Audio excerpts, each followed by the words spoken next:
Hi class, welcome to the final lecture in electromagnetics. So we'll wrap up antennas today. We've been looking at principles of transmission up till now. We're going to take one lecture time to talk about receiving properties.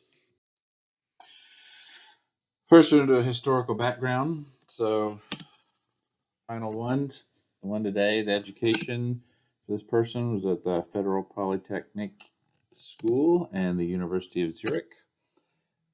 He initially worked at the Swiss Patent Office, and then eventually worked at Princeton. This next thing is a dead giveaway. Here's his image. And yes, of course, this is Albert Einstein. So what are some notable things about Einstein? He won the Nobel Prize for Physics in 1921. He was especially known for his special and general relativity papers. And he gave us the photoelectric effect, which has to do with solar cells and LEDs and all that come from this. Of course, from his relativity work, E equals mc squared. And in general, he gave us the relativistic approach to physics, which many times is referred to as modern physics. So again, this wraps up part 9. I'm going to talk about some receiving properties of antennas. So up to this point, we've been analyzing the radiating and transmitting properties of antennas, but now we want to turn our attention to receiving properties of antennas. Good news is that we don't have to redo all the derivations. Reciprocity dictates that the receiving pattern of an antenna is exactly the same as the transmitting pattern. So we will see that, and probably what we expect, that the biggest factor in the receiving performance of antenna has to do with the orientation of the field in relation to the orientation of the antenna. So to demonstrate this, we have this image here. So if we consider a Hertzian dipole that is situated in the radiating field of a second transmitting antenna as shown below, it is evident that the angle of the transmitted E wave makes with the receiving antenna should be equal to EDL sine theta. So it's going to be this sine theta that's going to govern how much signal is induced into the antenna. So this is, of course, from Maxwell's equations. Likewise, we can also consider a loop antenna in the presence of a magnetic field, as shown below. And so this will make some angle with the loop, the theta. So as before, the voltage induced in the antenna can be calculated from this equation here. And we see that the magnitude here is going to be the time derivative of the magnetic flux on the surface area of the circle integrated over the area of the loop. So if we work all this out, it ends up being the permeability times the area times the magnitude of the time variation of the magnetic field times this angle that it makes with it.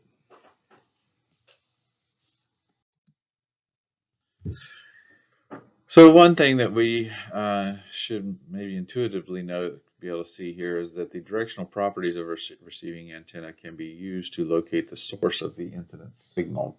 So an example below is given for a scenario where two loop antennas, 1 and 2, are located along the x-axis 200 meters apart.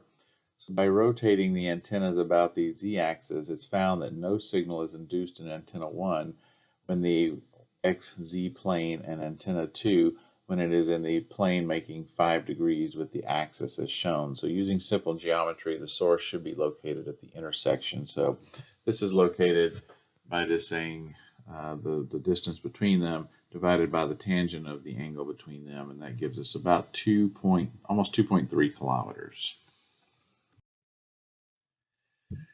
So one useful parameter that's typically associated with the receiving antenna is that of effective area, which will be noted as A sub E, and defined as the ratio of the time average power delivered to a matched load connected to the antenna to the time average power density of the appropriately polarized incident wave at the antenna. So this match condition is achieved when the load impedance is equal to the complex conjugate, that is the imaginary part has the opposite sign, but everything else is equal of the antenna impedance.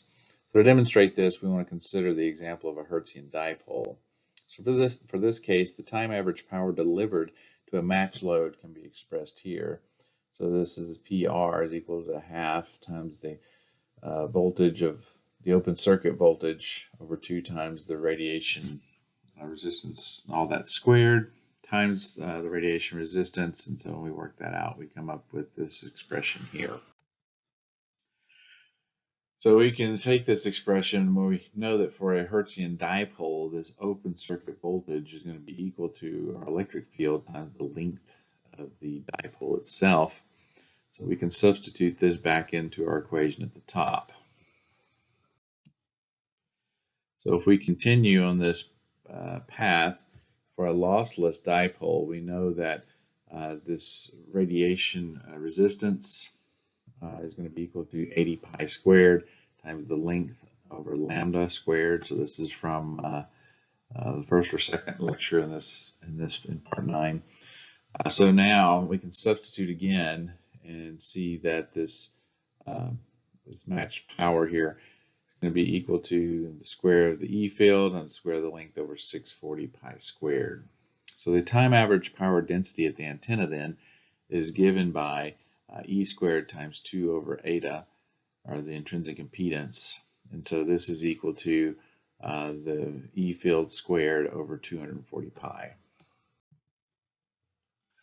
So we now have what we need to calculate this effective area. So when we plug in the values from the last 2 slides, we get 3 lambda squared over 8 pi, or we reduce all this, it's 0.1194 times lambda squared. So now in practice, RA is greater than the radiation resistance due to losses in the antenna. So from this, we can rewrite the above equation as 1.5 times lambda squared over 4 pi. So the reason we did this is because we know that the directivity of a Hertzian dipole is 1.5, so we factored that out. And so what we learned here is that we can express the effective area in terms of the directivity of an antenna, which is just d lambda squared over 4 pi. So that's a useful way to relate the directivity with the effective area of an antenna. Finally, we want to look at Friss's transmission formula. This is an important equation in making communication link calculations. So this is useful when you have control over both the transmitting and receiving antennas. And so when we look at this, we have a transmitting and receiving antenna separated by distance d. And so we'll assume that the antennas are oriented and polarization matched so as to maximize the received signal. We'll consider the radiated power from the transmitted antenna to be P sub t. From this, we can calculate the power density at the receiving antenna for a given directivity, which will be D sub t. And so this is the equation for that. Again, where this effective area, or ACER, is the effective area of the receiving antenna.